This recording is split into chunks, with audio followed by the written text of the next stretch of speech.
여기 일본인 여성이 한국인 여성에게 무어라 이야기를 하는 모습이 보입니다. 한국인 여성은 일본인 여성의 말에 고개를 숙이고는 눈물까지 흘리게 되는데요. 대체 무슨 일이 벌어진 것이길래 한국인 여성이 일본인 여성 앞에 고개까지 숙이고 눈물을 보여야 했던 것일까요? 오늘 이야기도 여우튜브에서 시작해 보겠습니다. 안녕하세요. 저는 일본의 교토에 살고 있는 50대 여자 후지와라 쇼코라고 합니다.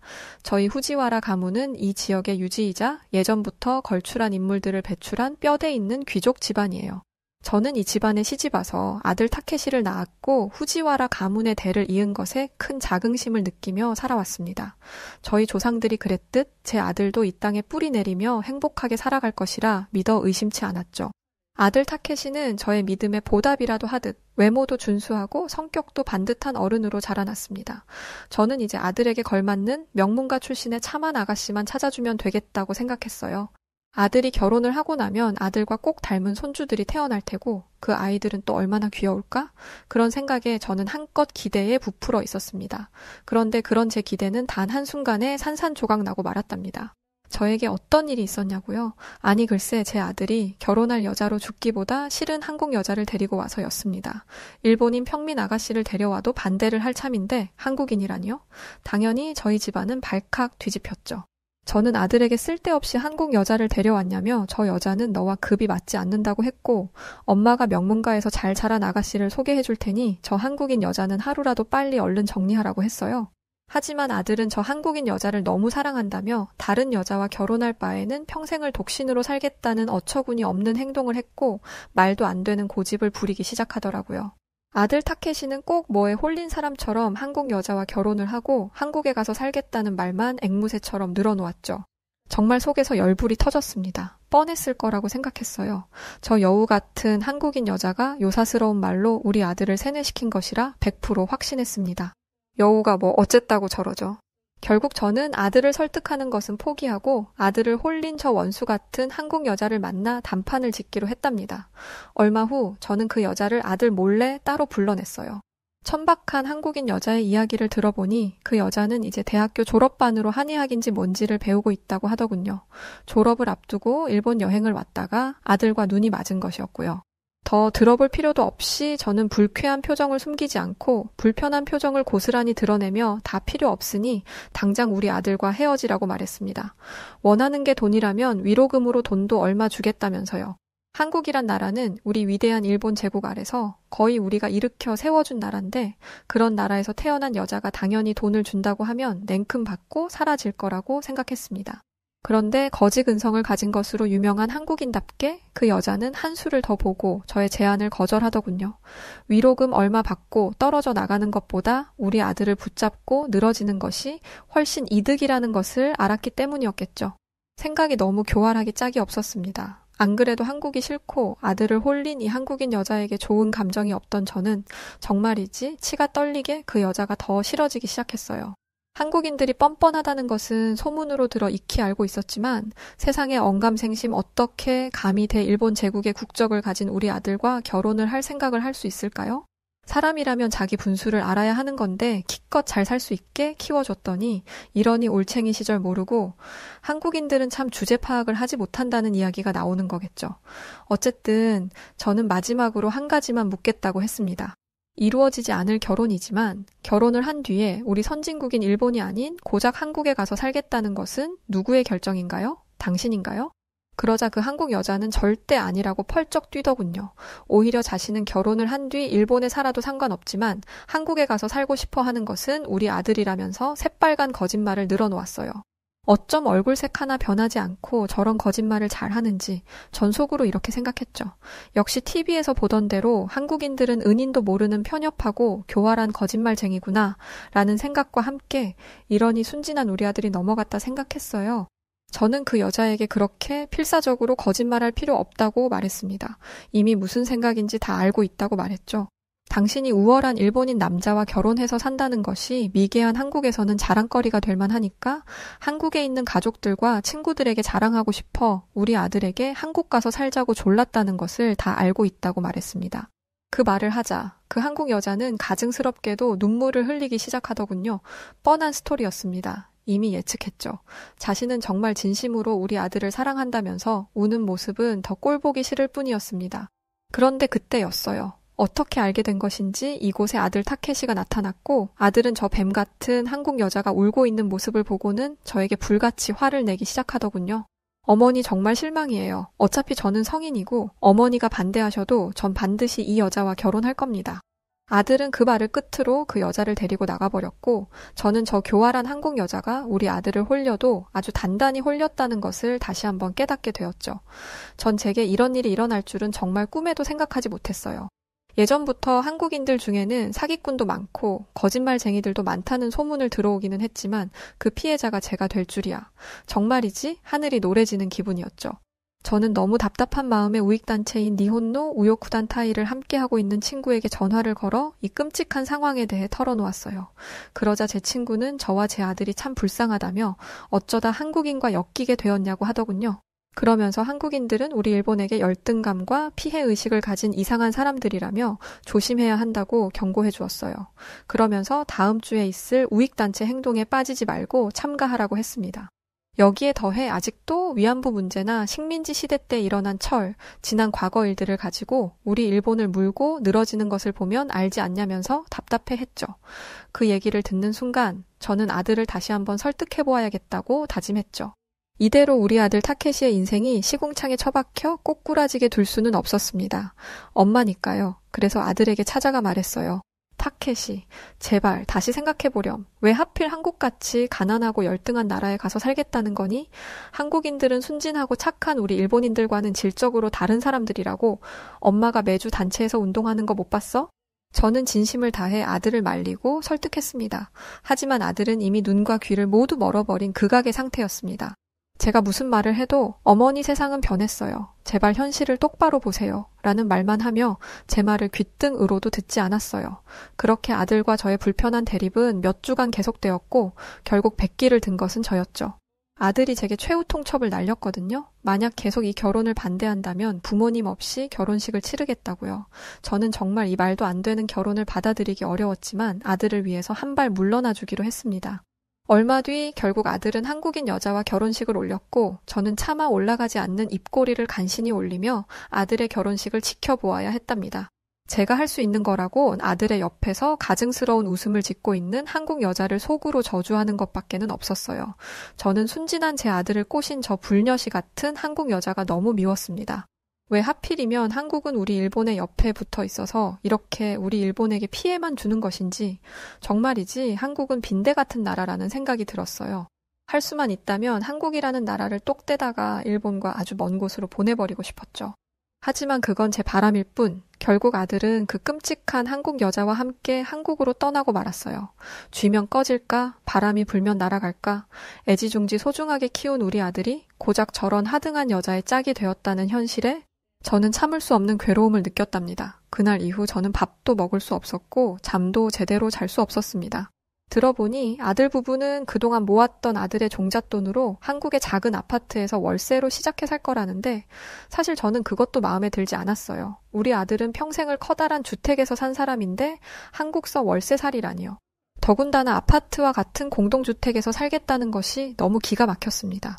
일본에서 아파트란 평민들이나 사는 곳이거든요. 고작 한국 같은 나라에 사는데 월세에 심지어 공동주택이라니 너무 충격적이었습니다. 그래서 저는 그러지 말고 엄마가 돈을 보태줄 테니 아파트 월세가 아닌 제대로 된 집에서 신혼을 시작하라고 했죠. 그런데 아들의 입에서 나온 말은 너무나 황당했었습니다. 엄마, 나는 한국의 아파트가 너무 좋아요. 그 말을 듣는 순간 저는 아들이 한국 여자에게 세뇌를 당해 결국 미쳐버린 것인가 했습니다. 하지만 아들은 그저 아무 걱정하지 말라고 하며 웃을 뿐이었어요. 그제야 저는 깨달았죠. 아, 우리 아들이 나에게 걱정을 끼치지 않으려고 괜히 밝은 척을 하는 거구나. 속으로는 자기도 더 좋은 집에서 살고 싶겠지 라는 생각이 들었습니다. 저는 엄마가 걱정할까봐 나를 위해 밝은 척하는 아들이 안쓰러워서 집 이야기는 더 이상 꺼내지 않기로 했어요. 물론 마음은 편하지 않았죠. 눈만 감으면 순진한 우리 아들이 승냥이 같은 한국인들에게 물어 뜯기는 것이 상상이 되어서 저는 숨조차 제대로 쉴 수 없었어요. 제 남편은 그렇게 걱정이 되면 한번 한국에 가서 아들이 사는 모습을 보고 오라고 했지만 전 한국이라는 저급한 나라에 발조차 디디고 싶지 않았고 아마 내가 활동하는 우익단체에서도 반대할 거라서 싫다고 거절했습니다. 그렇게 우울한 날들이 흘러갔고 어느새 아들이 결혼한 지 2년이라는 시간이 지나갔어요. 그동안 저는 한 번도 한국에 가지 않았어요. 마찬가지로 아들 부부도 일본에 오지 않았는데 전 그것도 아주 괘씸했답니다. 글쎄 일본에 오지 못한 이유가 그 여자가 한의대 졸업과 개원 준비로 너무 바빠서 그런 거라지 뭐예요? 한의학 그까짓 것이 뭐라고 시부모에게 안부를 물으러 오지도 않는 것인지 안 그래도 미웠던 며느리가 더 미워졌죠. 그러던 어느 날이었어요. 마침내 아들이 저희가 있는 일본에 왔습니다. 이제 며느리가 개원한 병원도 어느 정도 자리를 잡았다면서 말이죠. 저는 공항으로 아들을 마중 나갔습니다. 며느리는 꼴도 보기 싫었지만 우리 아들이 너무 보고 싶고 걱정도 되었거든요. 한국 같은 후진국에 가서 얼마나 고생했을지 아들 부부가 탄 비행기의 도착 시간을 기다리며 저는 속이 타들어가는 것만 같았어요. 그런데 게이트가 열리고 모습을 드러낸 아들은 제 예상과 완전히 다른 모습이었어요. 제 걱정과 달리 아들은 피부도 뽀얗고 전보다 살도 쪄 있었죠. 가엾게도 가난하고 열등한 한국이라는 나라에 살게 되었지만 그런 것 치고는 멀쩡해 보이는 아들의 모습에 저는 일단 안도했습니다. 저는 아들과 실은 며느리를 데리고 본가로 향했습니다. 그런데 아들 부부를 마주한 가족들 역시 아들의 얼굴이 몰라보게 좋아졌다며 다들 한마디씩 하더군요. 아들은 환하게 웃으며 이렇게 대답했어요. 한국에서 불고기며 김치찌개, 떡볶이, 치킨, 한우, 삼겹살, 막걸리까지 한국 음식들이 너무 맛있어서 매일같이 포식을 하다 보니 살이 쪘어요. 하고는 너스레를 떨며 웃었죠. 가족들은 한국 음식이 그렇게 맛있냐며 눈을 휘둥그레 뜨며 물었고 아들은 한국 음식은 맛있기만 한 게 아니라 양념 종류와 재료가 무척 다양해서 먹는 재미가 아주 쏠쏠하다고 답했습니다. 저는 아들이 그렇게 말하는 순간 며느리를 노려보았어요. 분명 가족들을 만나면 이렇게 말하라고 아들에게 시켰을 거라고 생각했었기 때문이었습니다. 제가 며느리의 계략을 간파한 것도 모르고 아들은 가족들에게 선의의 거짓말을 계속하더라고요. 저녁을 먹은 뒤 제가 뒷정리를 하려고 하자 아들은 탄식을 하며 이렇게 말했는데요. 확실히 일본에 와서 고향 음식을 먹으니 좋기는 한데 너무 달고 짜기만 해서 말이죠. 한국에 김치라도 있었으면 좀 괜찮았을 텐데 이런 말을 꺼내더라고요. 또 어떤 날은 가족들과 함께 가까운 곳에 나들이를 갔었는데 아들이 뜬금없이 일본은 돈을 들고 다녀야 해서 불편한 것 같아요. 일본에 살 때는 사실 몰랐는데 한국에 살아보니 불편한 게 이만저만 많네요. 라는 것이었죠. 전 아들의 말에 좀 황당했었습니다. 아니 그럼 돈을 지갑에 들고 다니지? 그럼 뭘 들고 다니니? 라며 물었는데요. 아들은 한국에서는 지갑에 거의 현금 들고 다니는 사람들이 없다고 말하더군요. 그 말에 저는 웃음이 났었습니다. 아니 당연하겠죠. 형편없이 가난한 나라에 사니까 경제적으로 어려운 사람들이 많을 테고 현금을 들고 다닐 돈조차 없는 사람들이 태반이었을 테니까요. 그래서 아들에게 한국이 좀 가난하긴 하지. 그래도 어쩌겠니. 너가 선택해서 간 나라인데 라면서 아들을 달래주었습니다. 그러자 아들은 무슨 황당한 소리를 하냐는 듯한 표정으로 저를 바라보더니 이랬습니다. 엄마 무슨 소리예요? 한국 엄청 잘 사는 나라예요. 내가 보기엔 우리 일본보다 한국이 한 10년은 앞서 있는 나라 같은데요. 한국은 요즘 일본에서 첨단이라는 신용카드도 안 들고 다녀요. 휴대폰으로 모두 결제하죠. 이러는 거예요. 그 소리를 듣는데 내가 사랑하는 아들이었지만 정말 순간적으로 화가 나더군요. 이 녀석이 한국에 가더니 감히 일본을 폄하할 정도로 한국인이 다 돼버렸다는 생각에 옆에 따라오던 한국인 며느리를 쥐어받고 싶었었습니다. 이쯤에서 저는 참을 수가 없어 아들에게 말했습니다. 그런 눈에 뻔히 보이는 거짓말은 그만하라며 엄마가 걱정할까봐 그러는 거라면 그만하라고 말했죠. 그리고는 일본보다 열등한 나라인 한국이 일본보다 10년은 앞선다니 무슨 그런 말도 안 되는 말을 하냐고 말하면서 괜히 다른 데서 그런 얘기하지 말라고 했습니다. 엄마 친구들이 들었으면 크게 화를 냈을 거라고 말이죠. 그러자 아들은 내가 왜 엄마에게 거짓말을 하냐면서 진짜 한국이 일본보다 지금은 더 잘 사는 나라가 맞다고 끝까지 잡아떼더군요. 그래서 저는 이렇게 물었어요. 너희의 말이 거짓이 아니라면 내가 직접 한국에 가서 두 눈으로 확인해봐도 되겠네? 라고 말이죠. 그 말을 하자 아들과 며느리가 살짝 당황해하는 게 보이더군요. 저는 옳았구나 싶어서 너희가 한국으로 다시 돌아가는 날 나도 따라서 갈 테니 그런 줄 알라며 큰 소리로 이야기했습니다. 그러자 아들은 당황한 표정으로 그렇게 하라고 하더군요. 아마 자신이 좋다고 말하면 제가 됐다고 그냥 한 말이라고 말할 줄 알았겠죠. 하지만 저는 저 뻔뻔한 며느리의 한국을 짓밟아주고 싶었어요. 제가 정말로 따라가겠다고 말하자 아들 부부는 알겠다고 하며 제 비행기 티켓을 예매하더군요. 그 모습을 보며 저는 속으로 이렇게 생각했습니다. 이제 나에게 한국의 실제 모습을 들키게 생겼으니 속으로 똥줄이 타고 있겠지? 조금만 기다려라. 내가 진짜 한국의 실체를 다 까발려 줄 테니 라고 말이죠. 그 이후에 우익단체 친구들에게 이 얘기를 했더니 영상을 찍어오라더군요.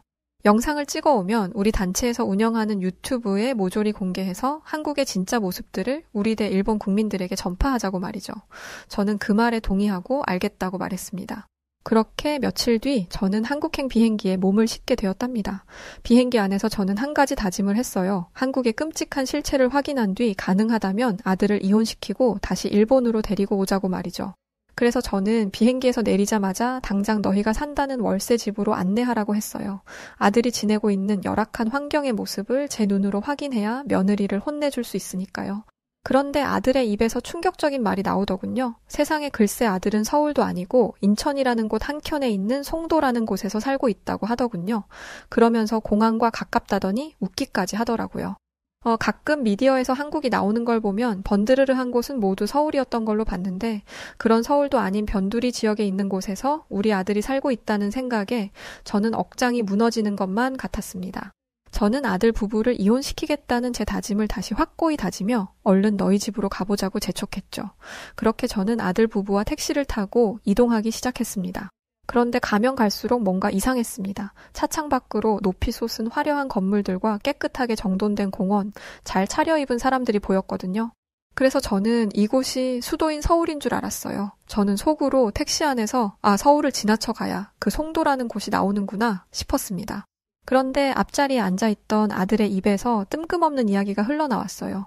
엄마, 여기가 지금 우리가 사는 송도라는 곳이에요. 어때요? 라는 말이었죠. 그때를 회상해보면 정말 그때 너무 당황했었습니다. 그럴만도 했죠. 아니 사실 이건 말이 안 됐었어요. 우리 일본도 제2의 도시라 불리는 오사카와 비교해도 일본 수도인 도쿄보다도 훨씬 더 최첨단화된 도시 같은 모습을 하고 있었으니까요. 저는 어안이 벙벙해졌지만 가까스로 정신줄을 부여잡고 이렇게 생각했습니다. 그래, 공항하고 가까우니 보이는 부분들은 이렇게 화려하게 해놓을만 하지. 안으로 들어가면 형편없을 거야 라고 말이죠. 하지만 송도라는 도시 깊숙이 들어가는데도 어마어마한 위용을 자랑하는 현대화된 도시의 모습은 끝이 날 기미를 보이지 않았습니다. 속으로 제발 이 첨단화된 도시가 사라져라 되뇌이고 있었는데 아들이 말했습니다. 엄마 다 왔어요. 내릴 준비하세요. 라는 거였죠. 그때 정말 엄청 당황했었어요. 택시에서 내리고 아들이 월세로 살고 있다는 집에 도착했을 때 저는 사실 입을 다물기 힘들 정도로 경악하고야 말았었습니다. 아들이 월세로 지내고 있다는 엄청나게 높은 아파트는 도쿄에서도 메인 중심지에나 가야 볼 수 있을 만큼 어마어마하게 높고 세련되어 보였거든요. 도저히 이게 상업 빌딩이 아닌 아파트라고 보기 어려웠을 정도였습니다. 저는 다 쓰러져가는 건물을 마주하게 될 것이라 예상했는데 택시에서 내리면 당장의 한국의 모습을 까발리겠다. 영상을 찍으려 켜뒀던 휴대폰 동영상 모드를 꺼야만 했죠. 저는 놀란 마음을 진정시키고 아들의 집으로 올라갔습니다. 그런데 현관문을 연 순간 전 입을 떡 벌리고 말았습니다. 집 내부 공간이 무척 넓고 쾌적한 것은 물론 도시의 아름다운 전경이 훤히 보이는 뷰가 제 눈길을 확 사로잡더군요. 일본은 사실 아파트는 서민들이 사는 곳이고 돈 있는 사람들은 거의 주택에 거주해요. 그래서 이런 도시를 내려다볼 수 있는 곳은 도쿄 중심에 있는 빌딩을 일부러 찾아가지 않는다면 사실 어렵습니다. 뿐만 아니라 아들 집 곳곳에 붙어있던 한국 브랜드의 삼성과 LG 가전기기들은 저희 집에서 쓰고 있는 소니와 파나소닉 제품들보다도 정말 몇십 년은 앞선 것처럼 화질이나 기능들이 좋았었죠. 우리 일본은 한국 제품 쓰는 사람들이 아주 덜어 있긴 하지만 거의 없습니다. 심지어 한국에서 만든 자동차뿐만 아니라 삼성에서 만든 휴대폰조차도 쓰는 사람이 거의 없습니다. 한국에서 중국 자동차, 중국 휴대폰 하면 어떤 느낌이 드시나요? 아마 지금 속으로 드는 생각이 우리 일본 사람들은 느끼고 있다고 보면 되죠. 일본에서 한국 제품은 그 정도라고 거의들 생각하니까요. 언론에서 한국 제품이 훌륭하다 칭송해도 사실 우리는 믿고 싶지 않아서 채널을 돌리기도 하고 아예 한국 물건들을 사야겠다는 생각조차도 하지 않습니다. 그런데 아들 집에서 거의 반강제로 한국 제품에 눈을 뜨게 된 거죠. 무엇보다 제가 놀랐던 것은 한국 아파트의 냉난방 시스템이었는데요. 거실에 코타츠가 없어서 이상했었거든요. 코타츠는 거실 테이블에 이불이 붙어 나오는 건데 추운 겨울이면 일본에서는 없어서는 안 될 필수품이에요. 심지어 집안에 온풍기조차도 없더군요. 아직 겨울이 아니라서 창고에 넣어둔 건가 싶어서 아들에게 이야기했더니 아들은 웃으면서 한국에서는 그런 게 필요 없다고 말하더라고요. 그리고 나서 만난 신문물에 전 정말 너무 놀랬었습니다. 한국 사람들은 외부에 있든 집안 내부에 있든 휴대폰 어플을 통해 원격으로 아파트 내부의 온도를 조절할 수 있다고 하더군요. 그러니까 한국인들은 훌륭한 전자제품들 덕분에 밖이 얼마나 춥고 덥더라도 집에 도착하는 순간 바로 쾌적하게 생활할 수 있다는 거죠. 사실 일본의 전자제품도 굉장히 좋거든요. 한때기는 했어도 전 세계에서 인정받은 전자제품 회사들도 있었으니까요. 요즘은 한국의 전자제품 회사들이 일본의 회사들보다 훨씬 더 잘 나간다는 이야기를 미디어로 본 적은 있지만 믿지는 않았어요. 늘 그렇듯이 언론 플레이 잘하는 한국인들이 일본을 질투해서 말을 지어낸 것이라고 생각했죠. 그런데 이쯤 돼버리자 저는 제가 한국의 가전기술이나 일반 가정생활 시스템에서 일본보다 앞서고 있다는 것을 인정할 수밖에 없었어요. 하지만 내색하진 않았습니다. 그러고 있는 사이 한국인 며느리는 저녁 식사를 준비했고 얼마 지나지 않아 곧 시어머니인 제게 처음으로 상다리가 부러질 만큼 한식이 차려졌는데 저는 선뜻 젓가락이 움직여지지 않았습니다. 며느리가 준비한 음식은 난생 처음 보는 음식들이었었기 때문이었습니다. 아들은 음식을 가리키며 도토리묵과 간장게장 그리고 고기를 가리키며 저건 한국 궁중 요리인 떡갈비라고 말해주더군요. 저는 며느리에게 톡 쏘는 말투로 한국에서도 우리 일본 초밥집이나 텐동집들을 많이들 찾는다는데 그냥 일식당에 가면 되지. 뭐 하려고 쓸데없이 이런 음식을 만들었니? 라고 말했습니다. 그리고는 한숨을 푹 쉬었죠. 그런데 제 아들은 저는 신경 쓰지도 않고 뭐가 그리 좋은지 연신 젓가락을 움직이며 밥을 먹더군요. 그래도 차린 성의가 있으니 먹기는 해야겠지 라는 생각에 미역국이라던 국물을 한 수저 떠먹었습니다. 아니 그런데 자존심 상하게도 너무 맛있더군요. 구수하면서 감칠맛이 났던 미역국은 계속 수저로 국물을 떠먹게 만들었고 이후에도 떡갈비와 도토리묵도 먹어보게 되었습니다. 어땠었냐고요? 사실 환상적이었습니다. 그리고 아들이 가위로 잘라서 준 간장게장은 사실 일본에 지내면서도 가끔 해먹을 정도로 맛있게 먹었었죠. 간장게장은 일본 도쿄에 가면 프로 간장게장이라는 한국 음식점에서 팔기도 하는데 매우 비싼 음식이었어요. 간장 베이스로 만들어진 음식이다 보니 입에도 잘 맞았었고 어느샌가 보니 비닐 장갑까지 끼고서는 정신없이 먹고 있던 저를 발견할 수 있었습니다. 열심히 먹던 저를 보며 아들은 빙그레 웃더니 아직도 일식당에 가지 않은 것을 후회하냐고 물어보더군요. 뭐라고 대답할까 잠시 망설이던 저는 그냥 솔직하게 한국 요리가 맛있다는 것을 인정하기로 했죠. 그러면서 일본에서 유튜브 보면 한국 요리는 대부분 일본 요리를 따라서 만든 것이라고 하길래 솔직히 무시하는 마음이 컸는데 직접 먹어보니까 생각보다 한국 요리가 굉장히 풍미가 좋고 맛있다고 말했습니다. 제 말을 들은 아들은 저를 보고는 잠시 안타까운 표정을 짓더니 일본에서 활동하고 있는 그 우익단체 일 좀 그만했으면 좋겠다는 말을 뜬금없이 하더군요. 한국에 대해 왜곡된 내용을 방송하는 유튜브만 보니까 엄마의 눈이 멀게 된 거라며 말이죠. 한국인들은 일본의 정책과 역사를 비판하는 거지 일본 사람들을 미워하지 않는다면서 이렇게 말했습니다.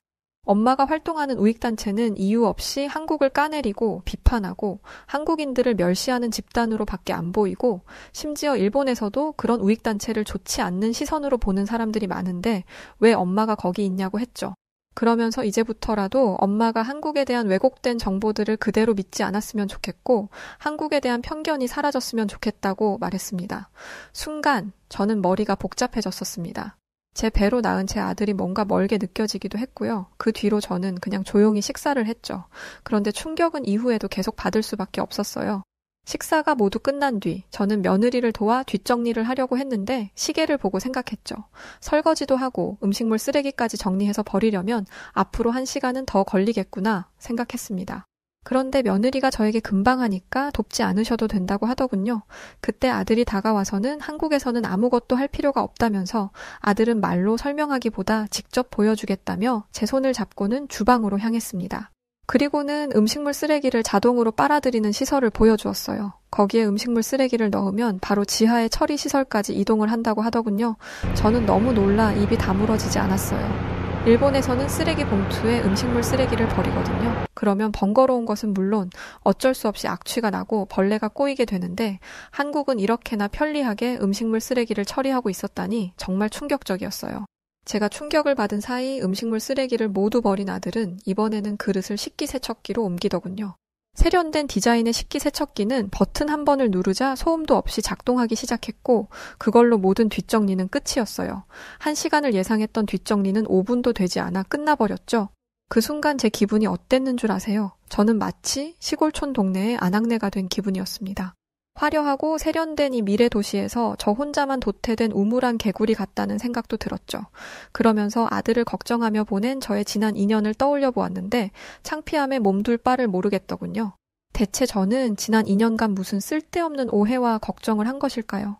가난한 한국에서 불쌍하게 사는 아들을 풍요로운 일본으로 데리고 가야겠다는 제 생각이 얼마나 오만하고 편협했던 것인지 깨닫자 부끄러움에 얼굴을 들 수조차 없더군요. 아들 부부는 혼란스러워하는 저를 보고 갑자기 왜 그러시냐고 물었고 저는 눈시울을 붉히며 이렇게 말했어요. 사실 나는 한국을 뼛속 깊이 무시하고 있었어. 한국인들은 상종도 못할 인간들이고 한국은 거지 소굴과도 같은 나라라고 생각했지. 변명같이 들리겠지만 단체에서도 방송에서도 그런 내용들이 자주 나왔단다. 그래도 내가 사리 분별을 잘하며 살았어야 했었는데 편견으로 며느리를 너무 욕되이 했었구나. 미안하구나. 얘들아. 라고 말이죠. 그러자 제 며느리가 제 손을 꼭 잡아주더군요. 따뜻한 며느리의 손을 느끼며 저는 더욱 부끄러워졌어요. 한국을 무시한 일본인 시어머니를 기꺼이 포용하고 감싸주는 한국인 며느리의 넓은 마음에 저는 절로 고개가 숙여졌죠. 그날 밤 저는 민망함을 느끼며 잠자리에 들었고 다음 날 또 다른 놀라움을 경험하게 되었답니다. 제 며느리는 그동안 아들을 그리워하며 지냈을 제 마음을 헤아려주며 제게 침도 놓아주고 보약도 지어주고 싶다고 했어요. 그렇게 저는 며느리의 손에 이끌려 며느리가 운영 중인 한의원에 가게 되었답니다. 한의원에 도착하자 생전 처음 맡아보는 약재의 냄새가 나더군요. 그러자 저는 불안해지기 시작했죠. 제가 어제 많이 반성하기는 했지만 한의학을 접해보는 것은 또 다른 이야기니까요. 하지만 이미 엎질러진 물이었어요. 여기까지 온 이상 저는 진찰을 받을 수밖에 없었죠. 제가 요즘 손목이 아픈 것 같다고 하자 며느리는 침을 놓아주겠다고 했고 그렇게 저는 생전 처음으로 침을 맞게 되었어요. 얼마쯤 지났을까? 드디어 시술이 끝났고 저는 떨리는 마음으로 손목을 돌려보았어요. 그런데 세상에, 아까보다 손목의 통증이 훨씬 덜한 게 아니겠어요? 사실 제 손목이 고장난 지는 한참 되었지만 일본의 병원비가 워낙 비싸서 치료를 받을 엄두를 못 내고 있었거든요. 손목 물리치료라는 것이 한 번에 효과가 나타나는 것도 아니고요. 그런데 이렇게나 쉽게 손목의 상태가 나아지다니 깜짝 놀라 며느리를 바라보자 며느리는 부끄러운지 조용히 미소 짓더군요. 그 순간 며느리가 어찌나 멋지고 예뻐 보이던지요. 한국인이라는 이유로 자신을 멸시한 일본인 시어머니를 위해 침까지 놓아준 며느리를 보며 저는 지난날의 저를 반성하게 되었어요. 또 무시받아야 할 사람은 며느리가 아니라 일본인이 아니라며 며느리를 무시했던 저였다는 사실도 깨닫게 되었죠. 저는 진심을 담아 우리 아들이 정말 좋은 사람과 연을 맺은 거구나. 이렇게 똑똑하고 예쁜 여자를 만나다니 말야. 그 말을 며느리에게 건네자 며느리는 깜짝 놀랐는지 눈을 지그시 감더니 이내 눈물을 흘리기 시작하더군요. 내색은 하지 않았지만 시어머니인 제게 멸시받으며 속상한 순간들이 많았던 거겠지요. 한국에서 잘 지내고 있다는 말이 거짓이 아니라는 것을 증명하라며 바득바득 우겨서 따라온 시어머니가 원망스럽기도 했을 거고요. 저는 앞으로 네가 한국인이라는 이유로 무시하는 일은 절대로 없을 거라는 것을 며느리에게 약속했어요. 또한 한국을 무시하지도 않을 거라고요. 제 말을 듣더니 며느리는 너무 기쁘다며 환하게 웃었습니다. 그 모습이 어찌나 예쁘던지요. 사실 이제와 생각해보면 저도 제가 왜 그렇게 한국을 미워하고 무시했는지 잘 모르겠습니다. 그저 옛 아버지 따라 일본 우익단체에서 활동하며 들으며 자란 것, 그게 다였는데 말이죠. 어쩌면 제 아들이 한국인 여자와 결혼하게 된 것은 신의 뜻이 아니었을까요? 제대로 확인도 안 해보고 잘못된 정보를 믿으며 아둔하게 살아가는 제게 어떤 깨달음을 주기 위해서 말입니다. 그날 저녁 아들 부부와 함께 송도의 아름다운 공원을 산책하며 저는 그런 생각을 했답니다. 그러면서 그동안 마음속에 쌓아두었던 아들에 대한 잘못된 걱정과 집착, 그리고 한국에 대한 오해를 모두 털어버렸습니다. 제 눈으로 직접 보고 겪은 한국은 훌륭하기 그지없었으니까요. 현대화된 도시 인프라, 한국 사람들의 끝없이 따뜻한 마음까지 해묵은 미움을 걷어내자 저는 마음이 한층 편안해지는 것을 느낄 수 있었어요. 이후에 환하게 웃으며 기쁜 마음으로 일본으로 떠나는 비행기에 몸을 실었습니다. 곧 다시 오겠다는 약속과 함께 말이죠. 일본 공항에 마중 나온 남편은 저를 보더니 무슨 좋은 일이 있었냐며 얼굴이 아주 좋아졌다고 하더군요. 저는 한국에서 제가 보고 겪은 놀라운 경험들을 남편에게 이야기해 주었습니다. 그러면서 다음에는 함께 한국에 가보자고 했죠.